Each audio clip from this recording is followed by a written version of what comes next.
slow, you can still go. Even when there's no hope, you can still go. I never answer to no, man, I still go. Go, go, go, go, go, go, go, go. Brian Giles with Brian Giles MTG. And today is going to be the start of my top 10 video. And with Dominaria United, I did artifacts and enchantments in one video.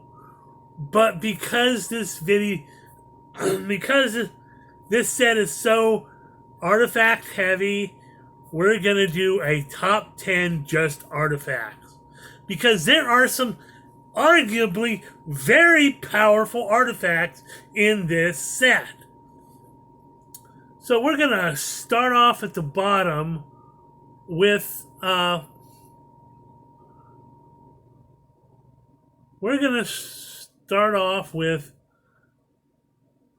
Plant Worker. That's 5 colorless mana for an artifact creature assembly worker. It's a 4/4. You pay 3 colorless. Power Plant Worker gets +2/+2 until end of turn. If you control creatures named Mine Worker and Tower Worker, put 2 +1/+1 counters on Power Plant Worker instead. Activate only once each turn. It's decent, but it relies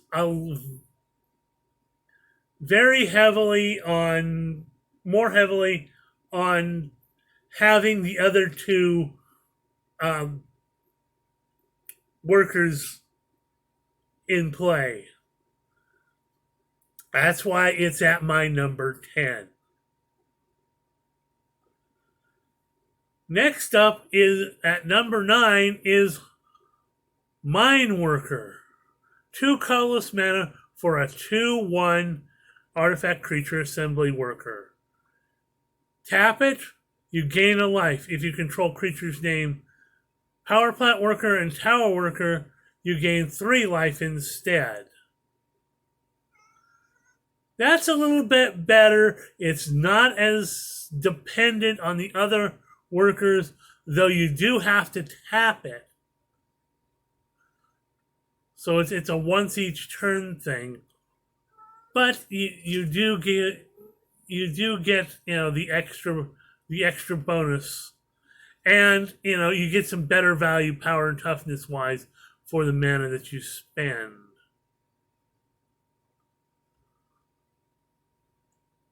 So at number 8 we have the Tower Worker, which is for 3 colorless. You get a 1/3 artifact creature assembly worker with reach. Tap. Add a colorless mana if you control creatures named Mine Worker and Power Plant Worker. Add 3 colorless mana instead. So there's some value in it. You get a small reach creature for some small flyers, and you get you can tap it for some mana, and if you have the other two, you can tap it for some pretty good, decent mana. So that's that.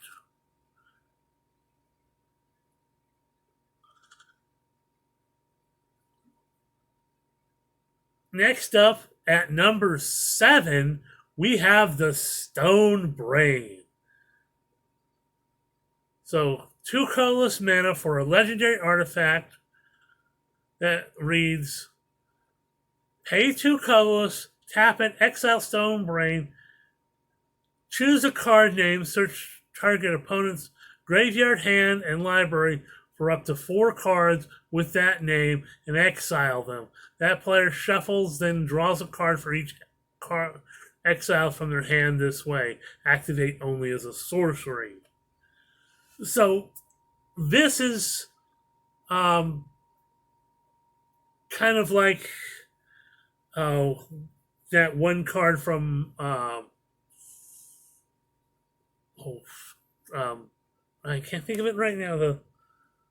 The school set, the one that everybody hates. I can't think. My brain's hurting. But it's designed to get rid of cards, that people are just gonna play on you, like counterspell cards and whatever, or any kind of powerful cards. You search the library, hand, and graveyard. The only drawback here is but you exile them instead of destroy them, so you can but it has a drawback that every card of that name that they have in their hand, they get to draw a card for. So there's a little bit of a drawback for that, but not much.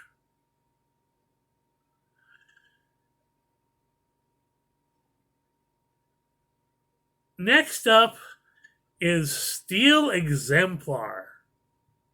5 colorless mana for a 4/4 artifact creature wizard with trample. Steel Exemplar enters the battlefield with 2 +1/+1 counters on it unless 2 or more colors of mana were spent to cast it.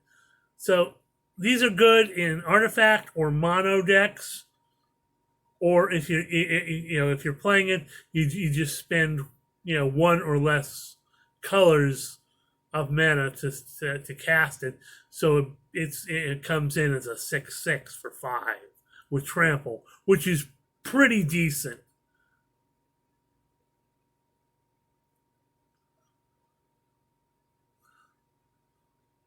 So coming in at number 5 is Spectrum Sentinel. 1 colorless mana for a 1/2 artifact creature soldier. It has protection from multicolored, which means it can't be blocked, targeted, dealt damage, enchanted, or equipped by anything multicolored. Whenever a non-basic land enters the battlefield under an opponent's control, you gain 1 life. That is super powerful for uncommon artifact that only cost 1 colorless mana. If you're playing a soldier deck, any kind of soldier deck, this is an automatic include.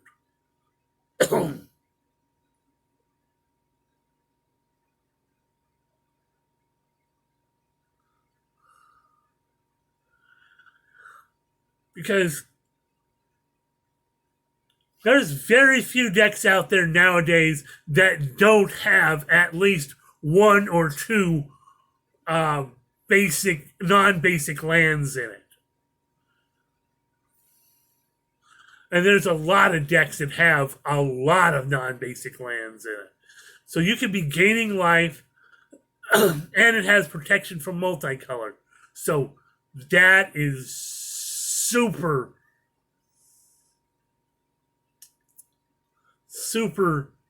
powerful.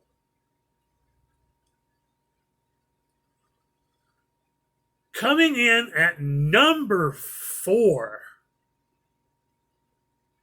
is the Stasis Coffin. 3 colorless mana for a legendary artifact that reads, pay 2 colorless, tap it, exile the Stasis Coffin, you gain protection from everything until your next turn. So that is absolutely insanely powerful. It is only a rare. It is crazy. You protect yourself from all sorts of damage.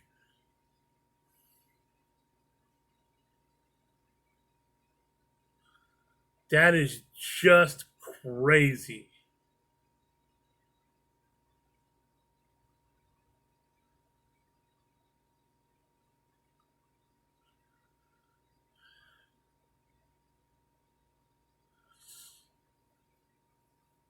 Now, coming in at number 3 is half of the meld cards for the Urza Planeswalker in the Might Stone and Weak Stone. 5 colorless mana for legendary artifact Power Stone that reads, when Might Stone and Weak Stone enters the battlefield, choose one.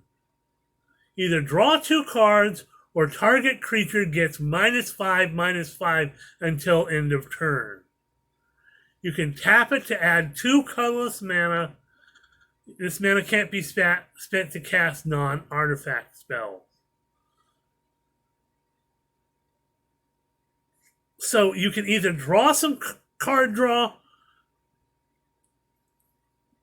or you can take out a decent sized creature when it comes into play, and you can tap it to add 2 colorless mana. Absolutely powerful. You get decent value for the 5 colors you spend.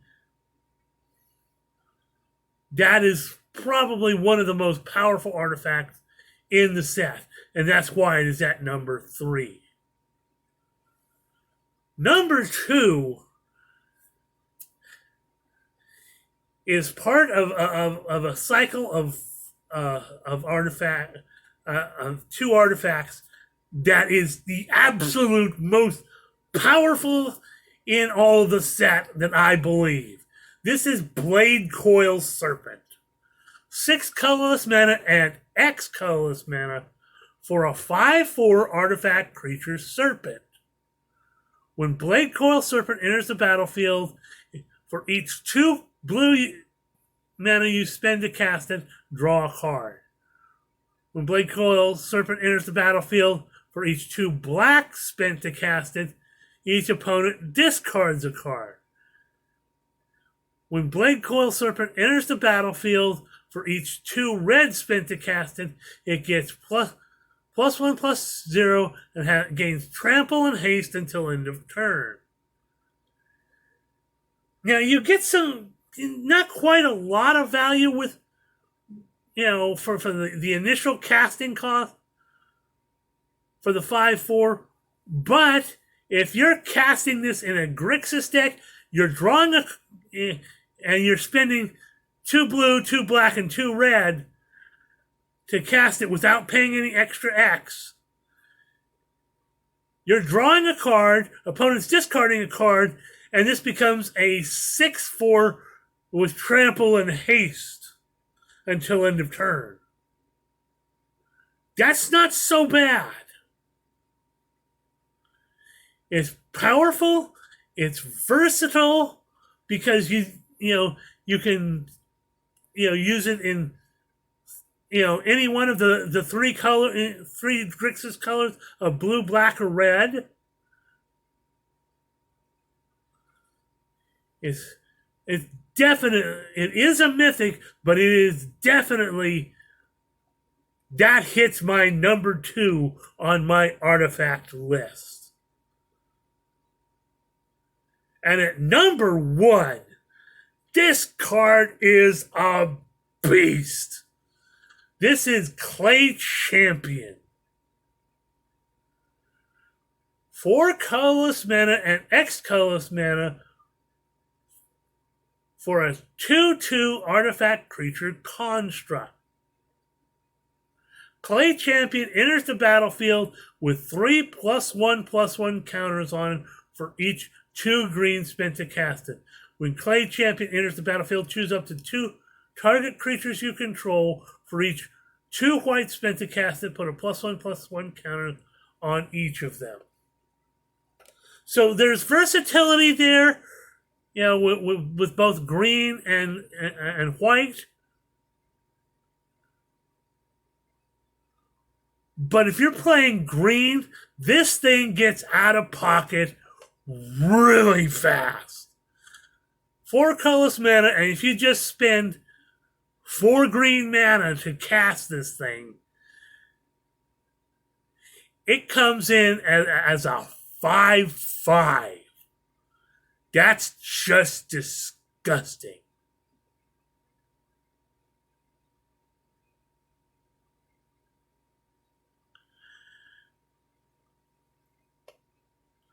Now for the 2 white, it's designed if you're playing like a weenie deck to boost up your weenie creatures. But really,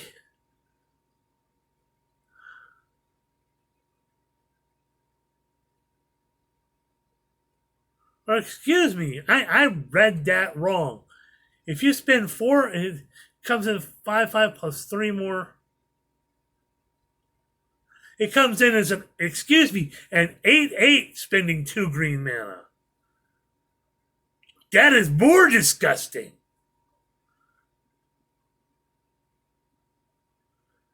But if you spend 2 green mana and 2 white mana, you've got 2 creatures that are getting +1/+1 counters, and it comes in as a 5/5.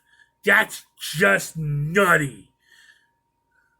I mean, you can have this either as an 8/8, or you can mix it up and you have it as 2/2 with up to 4 creatures getting +1/+1 counters, or 2 creatures getting 2 +1/+1 counters if you play all white. But this thing can just get out of pocket really badly to cast it. And if you have the extra green mana, if you're playing this in a green elf deck, this thing can get disgusting. Especially if you have something that'll give this thing trample. It's just nutty, nutty, nutty. So that's my top 10 artifacts from the Brothers War. Look out for more videos coming your way with enchantments, instants, and sorceries. So we're going to say, hoo-ha, have a great day.